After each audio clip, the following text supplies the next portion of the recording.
What's up, guys? In this video, I want to go through a easy, a medium, and a hard example of solving rational equations. And just because I'm such a nice guy, I'm even going to have a bonus for you at the end of this video. But let's go over how to solve rational equations, how to approach them, what to look out for. So therefore, if you were taking a test tomorrow, or maybe you have a quiz, or you're just trying to refresh your understanding of solving rational equations, you have 3 examples that's going to help you do just that.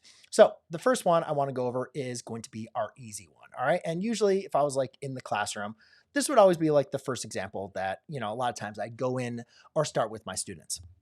Now, I know some of you might look at this example and say, cross multiply, cross multiply. And no, I don't want to do cross multiplication. You can, there's nothing wrong with doing cross multiplication. But what I want to do is show you a way to approach solving rational equations, because I cannot tell you how many times we do an example like this. I'll maybe show cross multiplication, or a student does this, and then they use cross multiplication when you're not supposed to. So what I'm going to focus on doing is identifying what we call the LCD. Okay. I want to get rid of these fractions. I don't want to work with the fractions. I want to get rid of them. I do not like fractions. So what I want you to be able to see is like, all right, what is the smallest number term expression that my denominators are evenly going to divide into? So I have a 9 and an x. Now the product, or the LCD in this case, is actually going to be pretty simple. It's simply just going to be a 9x. So what I'm going to do to get rid of my denominators is I'm going to multiply by a 9x times everything. Okay, a lot of times I'll put like brackets around it and say I'm going to multiply everything by 9x. But here's the cool thing: what happens when you multiply everything by your least common denominator? 9 evenly divides into 9 one time. Leave me here with an x times 2x. So I'm going to get a 2x squared. And that's the same thing if you were to do the cross product. X times 2x is 2x squared. Over here, my x's divide out, right? So I'm left with a 2 times 9, which is equal to a 18. Just like you were to go over here, right? I get it. Cross multiplication is faster. It's easier. But again, I'm showing you this process of the LCD because that's exactly what we're going to need to do for our next 2 examples. So now I just need to go ahead and use my inverse operations. I'm going to divide by 2 on both sides. I get an x squared is equal to 9. To undo the squaring, I'm going to take the square root. Just remember, when you introduce a square root, you have to include both the plus and the minus of your square root. So I have 2 solutions, x equals plus or minus 3. But just remember, when we're dealing with rational equations, we need to make sure that those solutions are going to be verified. They're not going to be extraneous, meaning these are solutions to this equation. We want to make sure they satisfy our original equation. If they don't, we call them extraneous. How do we know if they don't satisfy our original equation? If they make our denominator equal to 0. But if I plug a 3 or a negative 3 into this denominator, you can see I'm not going to get 0, right? So therefore, these 2 solutions are verified and we're good to go. Now let's go and take a look at another one where students will say, oh, let's go ahead and use cross multiplication, and they'll go ahead and get it all wrong, okay? So cross multiplication, ladies and gentlemen, only works when you have a proportion, a ratio equal to a ratio. So it's great for those kind, but again, don't try to do it over here because it's not going to work. Well, you'll do something, but you're not going to get the right answer. All right. So again, what I want you to focus on is identifying the LCD. Now, the LCD was rather simple, right? It was just 9 times x. And over here, a lot of times when we're thinking about like, I need x plus 6 to divide into, like, what does that divide into? And the same thing like x, what does x divide into? Well, if you think about it, ladies and gentlemen, the LCD is simply, in this case, just going to be the product of x times x plus 6. Because again, does x divide into that? Yes. Does x plus 6 divide into this expression? Yes. Since these are separated by multiplication, these 2 expressions are both evenly going to be divided by themselves. So what I'm going to do in this case is I'm going to multiply everything times x plus 6. And again, as long as you do that to every single expression that's separated by addition or this equal sign, you're not changing the solution. All right. So we're just going to multiply everything times x plus 6. And what that's going to do is we're going to get rid of the denominators, right? I want these denominators to divide into something so I no longer have them. X plus 6 divides in with x plus 6. Leave me now with just an x. Over here, my x's are going to divide into each other. Leave me with an x plus 1 times an x plus 6. And over here, my x plus 6's are going to divide into each other, leave me just with a 13x. So let's go ahead and rewrite what we have because that looks a little messy.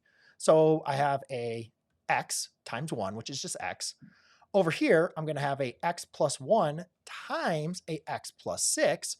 And then over here, I just have a nice little 13x. All right.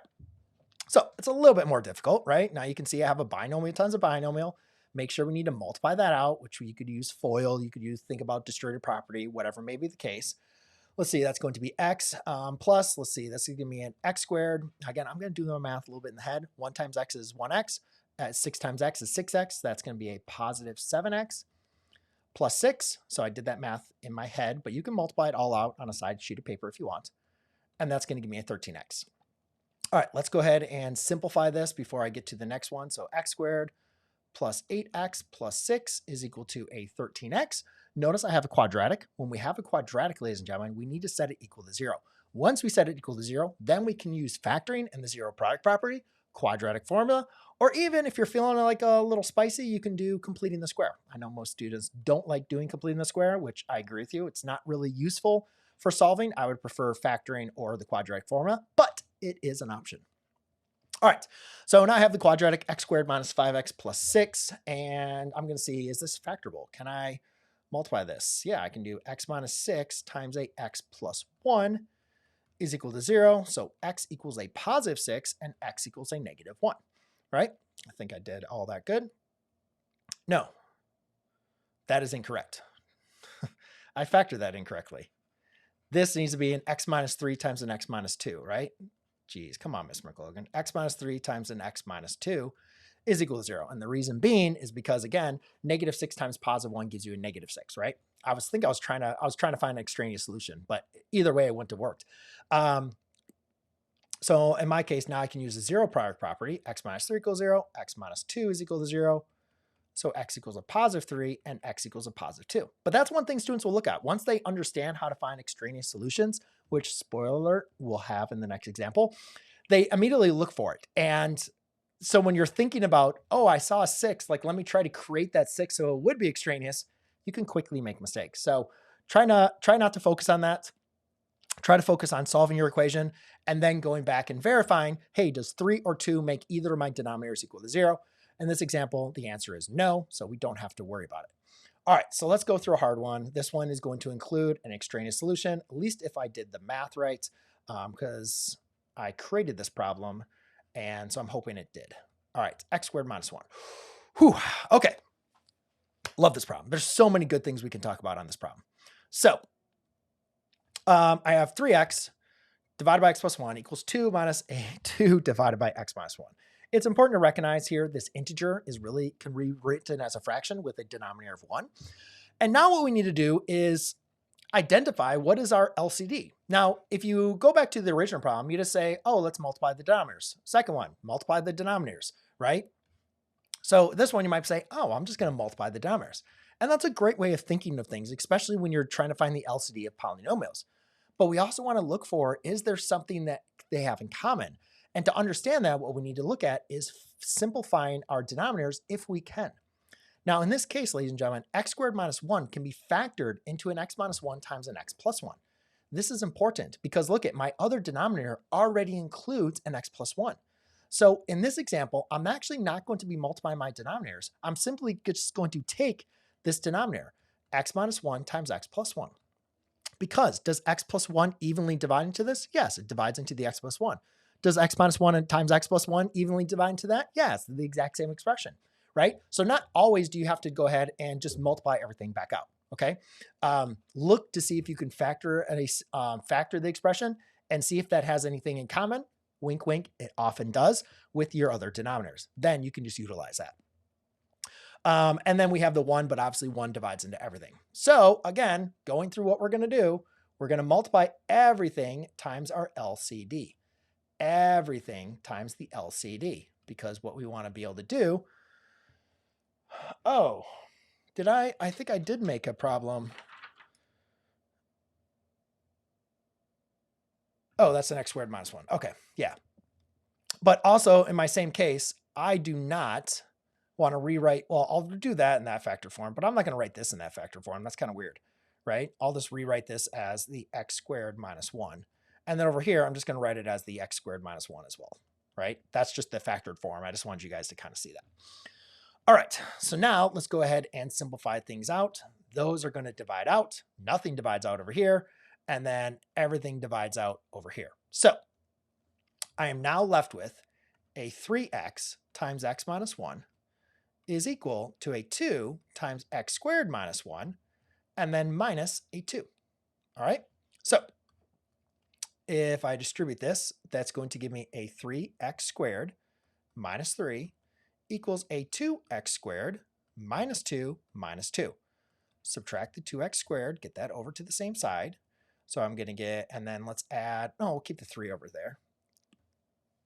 And that's a minus 3, and that's a minus 4. Where did I have? I thought I worked it out. Where is that problem? Oh, that's a minus a 3x. Yeah, my bad. That's a 3x squared minus a 3x. Sorry about that. I was wondering. I'm like, something doesn't seem right. All right, so I have a x squared minus a 3x, and then that's going to be minus 4 equals a negative 4, right? Okay, so 3x squared minus a 3 minus a, oh, that's a 1. I just didn't do it. I didn't multiply it correctly. That was a x minus 1, right? So that becomes a negative 3x. Okay, so that becomes x squared, negative 3x. Subtract both sides, negative 2 minus 2 is a negative 4. Let's add the 4 to the other side, and I'm going to get a x squared minus a 3x plus 4. Okay, equals a 0. Oh, no, I didn't want an x plus 4. I wanted a... Did I multiply that one wrong? Because where did I get the 2x? Oh, I wanted a 3x.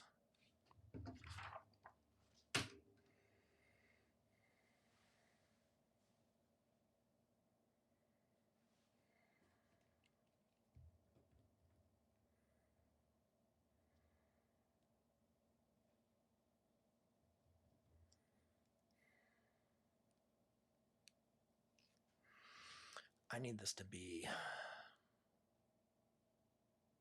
negative 1. It needs to be a positive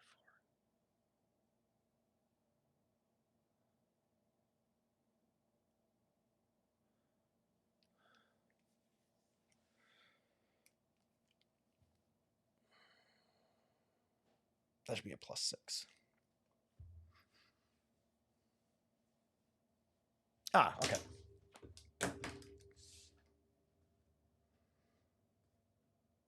I am sorry, ladies and gentlemen. I made a mistake.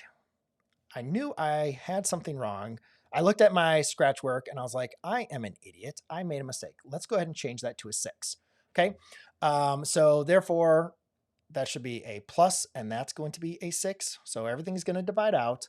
But I was looking for, this original problem did not have a extraneous solution. And so I wanted to change it to an extraneous solution.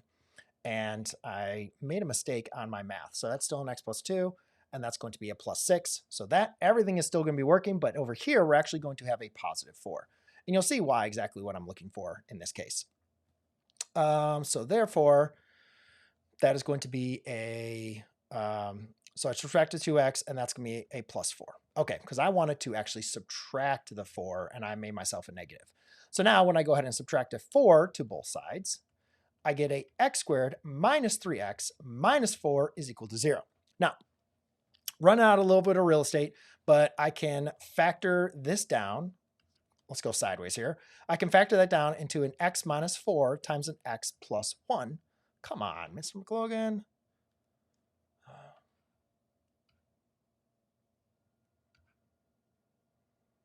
Okay, and then we'll set that equal to 0, right? So therefore I have an x minus 4 equals 0 and a x plus 1 equals 0. And therefore x equals a positive 4 and x equals a negative 1. Now, here's the thing, ladies and gentlemen. Recognize this. So these are to the solutions, but these are the solutions to this quadratic equation. When I plug back a 4, we're good to go. But when I plug back a negative 1, look at negative 1 plus 1 is 0. So therefore, ladies and gentlemen, this is what we call an extraneous solution, okay? It's a solution to this quadratic equation, but it's not a solution to the original equation. So it's always extremely important to make sure once you find your solutions to a rational equation to plug it back in. Now let's go and talk about the bonus. So ladies and gentlemen, if you feel a little comfortable, but maybe you just want a little bit more practice going through this and you want to be able to see if you're getting these answers correct, Well, then I created a free worksheet that you can go and work through. It's just 6 problems, but trust me, it's going to reinforce the skills that I went over through this video. I put the link down below so you can go ahead and download it and work on those examples all on your own. If you want just more videos on me going over rational equations like solving and graphing, then I have a full playlist for you also in the description down below. Or if you really like this easy, medium, hard examples and you want some more practice worksheets, then check out the next video I have for you here.